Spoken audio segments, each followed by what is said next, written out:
आजकल कुछ लोग दहेज के इतने लोभी हो गए हैं कि उन्हें दहेज न मिले तो जो बेटी बहू बन करके घर पे आती है उसे टार्चर करते हैं, परेशान करते हैं। आज के कहानी में कुछ ऐसा ही होता है।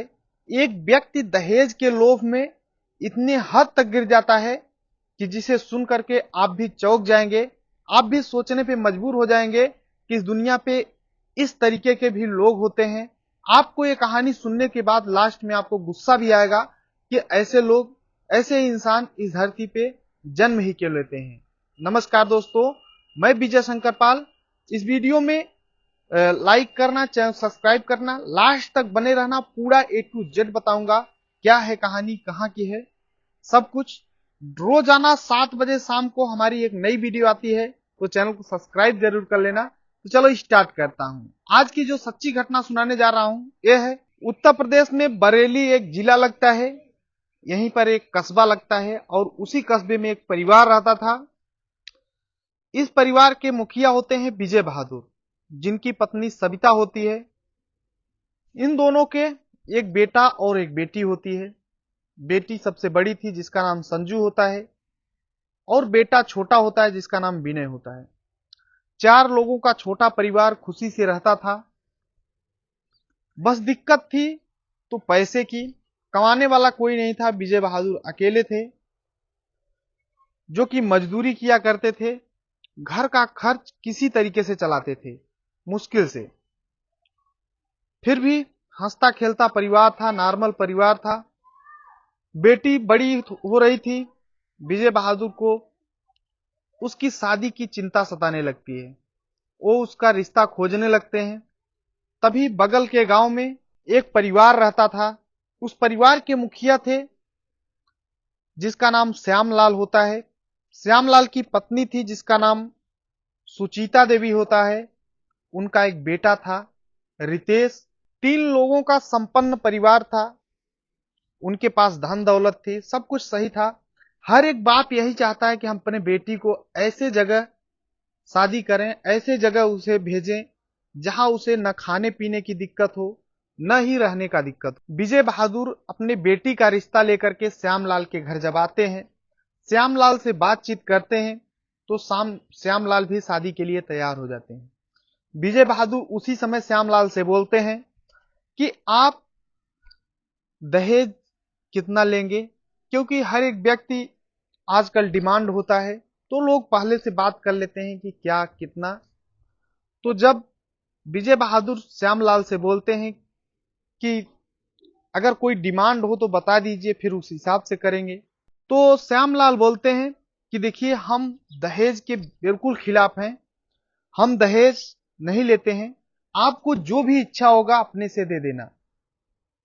तो विजय बहादुर जब ये सुनते हैं श्यामलाल के मुख से तो बेहद खुश हो जाते हैं कि हमारे बेटे के लिए ऐसा परिवार कहां मिलेगा जो कि दहेज के बिल्कुल खिलाफ हो और एकदम संतुष्ट परिवार है। ऐसा सुन करके वो खुश हो जाते हैं और अपने बेटी का रिश्ता तय कर देते हैं। अब एक डेट मुकब्बर होता है और शादी होती है। रितेश की बारात जाती है विजय बहादुर के यहाँ और शादी हो जाती है। खुशी पूर्वक बारात गई, खुशी पूर्वक दुल्हन अपने ससुराल आती है और जैसे ही ससुराल में कदम रखती है, पहुंचती है, वहां पे कुछ लोग आपस में कानाफूसी करना शुरू कर देते हैं कि इस लड़की ने लाया क्या है, दहेज में क्या मिला है। अब वो सिलसिला शुरू हो जाता है। तब तक पता चलता है कि कुछ भी नहीं दिया है, थोड़ा सा इधर उधर का सामान दिया है। अब जो औरतें थी वो भी बात कर रही थी कि आखिर दहेज में क्या मिला है, क्या मिला है। ये सब चीजें चल रहा था सिलसिला। अब वो लड़की सुनती रहती है। अभी तक तो लोग आपस में बात करते थे लेकिन लड़की से कोई नहीं कह पाता था। लेकिन जैसे ही 2-4 दिन बीतता है, उसकी सासू माँ बोलती है उस लड़की से कि बहुत कम दहेज मिला है, इतना कम थोड़ी नहीं मिलता है। तो लड़की कुछ भी नहीं बोलती है। अंदर से उसे दुख होता है लेकिन वो बोल नहीं पाती है कुछ भी। फिर से अपने मायके आती है लेकिन कुछ भी अपने पिताजी को, किसी को भी नहीं बताती है। फिर से वापस जाती है, फिर से वही सिलसिला कि न तो दहेज दिए, न तो दूसरी बार कुछ मिला।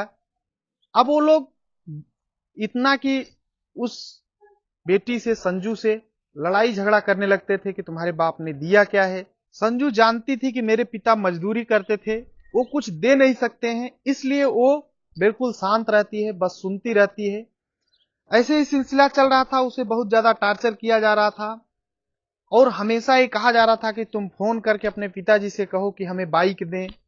जो रितेश था वो अपने पत्नी से बार बार बोलता था और उसके जो सास ससुर थे वो बोलते थे कि पैसे अपने बाप से मांगो, हमें पैसे की जरूरत है, दहेज के रूप में कम से कम 1 लाख 2 लाख रुपए दे दें। इस तरीके से वो लड़की कुछ भी न बोलती, न ही अपने पिताजी के पास फोन लगा के कहती, क्योंकि अगर वो सोचती थी कि अपने पिताजी से, भाई से कहेंगे तो उन्हें भी दुख होगा, वो भी परेशान होंगे, क्योंकि वैसे भी परेशानी से झेल रहे हैं, किसी तरीके से मजदूरी करके घर का खर्च चलाते हैं। अब जब ज्यादा टार्चर होने लगती है, टाइम तो बीत ही रहा था, तभी वो लड़की जो है प्रेग्नेंट हो जाती है। अब एक खुशी की लहर दौड़ने लगती है, उसे लगता है कि अब जिंदगी में कुछ परिवर्तन होगा। 9 महीने जैसे ही बीतते हैं, उसे फिर से दुख घेर लेता है, क्योंकि उसे एक बेटी जन्म लेती है और जैसे ही बेटी होती है, उसकी सास उसे एक थापड़ लगा देती है। बोलती है, एक तो दहेज 1 रुपए भी नहीं लेकर आई और दूसरे इसने बेटी को जन्म दिया है, हमारे लिए एक संकट पैदा कर दिया है। हद सीमाएं पार करने लगते हैं लोग, परेशान करने लगते हैं, लेकिन वो दुख झेलती रहती है। अब धीरे धीरे 2 महीने बीत जाता है। उधर विजय बहादुर और विजय बहादुर का जो बेटा था विनय, ये लोग, क्योंकि बेटी के यहाँ एक बच्ची पैदा हुई थी, तो वो लोग पहले तो पहुंच नहीं पाते, उन्हें पता तो रहता है लेकिन पहुंच नहीं पाते। तो 2 महीने बाद थोड़ा बहुत सामान लेकर के अपने बेटी के यहाँ पहुंचते हैं और जब पहुंचते हैं तो इधर रितेश अपने पत्नी से बोलता है कि तुम्हारे भाई और पिताजी आए हैं, तुम उनसे बोलो कि कम से कम मुझे बाइक दे दें और 1 लाख रुपए दे दें, जो दहेज के समय नहीं दिए थे।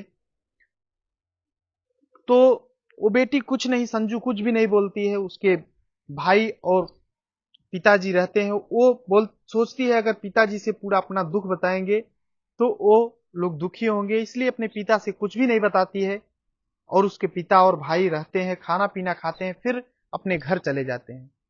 जैसे ही चले जाते हैं, फिर से रितेश बोलता है कि तुम अपने पिताजी से, अपने भाई से क्यों नहीं बोली, पैसे के लिए, क्यों बाइक के लिए नहीं बोली। तो उसका सब्र का बांध टूट जाता है। वो बोलता है कि मेरे पिताजी, संजू जो है बोलती है कि मेरे पिताजी कुछ भी नहीं दे पाएंगे, इस काबिल नहीं है कि नहीं देंगे तुम्हें। जब इस तरीके से रितेश उसकी बात को सुनता है तो तुरंत एक डंडा उठाता है और अपनी पत्नी संजू का पिटाई करना शुरू कर देता है। अब संजू भी थोड़ा बहुत जुबान लड़ा लेती है, बस इतना तो उन्हें मौका ढूंढना ही था। सुबह के 10 बजे के टाइम थे। संजू को आंगन में धूप में मुर्गा बना दिया जाता है और यहाँ तो 1 घंटे अगर धूप में कोई खड़ा रहे तो हालत खराब हो जाती है। उसे 10 बजे से शाम के 4 बजे तक मुर्गा बनाया जाता है। संजू रोती रहती है, गिड़गिड़ाती रहती है, लेकिन कोई सुनने वाला नहीं, क्योंकि वहां पे उसका 3 लोग थे। एक तो उसका सास ससुर, एक बेटा यानी उसका पति रितेश, 2 महीने की बेटी थी। अब हद तो तब पार होती है जब संजू 4 बज जाता है और थक करके जब गिर जाती है, तब रितेश उसके पूरे एक एक करके कपड़े उतार देता है। पूरी तरह से उसके, संजू के बदन पे एक भी कपड़े नहीं होते हैं, और फिर से मारता है। और उधर सास देख रही है खड़ी होकर के, ससुर भी उधर सुन रहा है साइड में, लेकिन कोई बोलने वाला नहीं है। पूरे कपड़े जब उतार दिए जाते हैं, फिर से मार करके जब मुर्गा बनाया जाता है तो गिर जाती है। तो उसके प्राइवेट पार्ट में एक बाटल भर करके पैर से मार दिया जाता है। और तभी, मतलब क्या ही बताऊं, उसके प्राइवेट पार्ट से संजू के खून गिरना शुरू हो जाता है।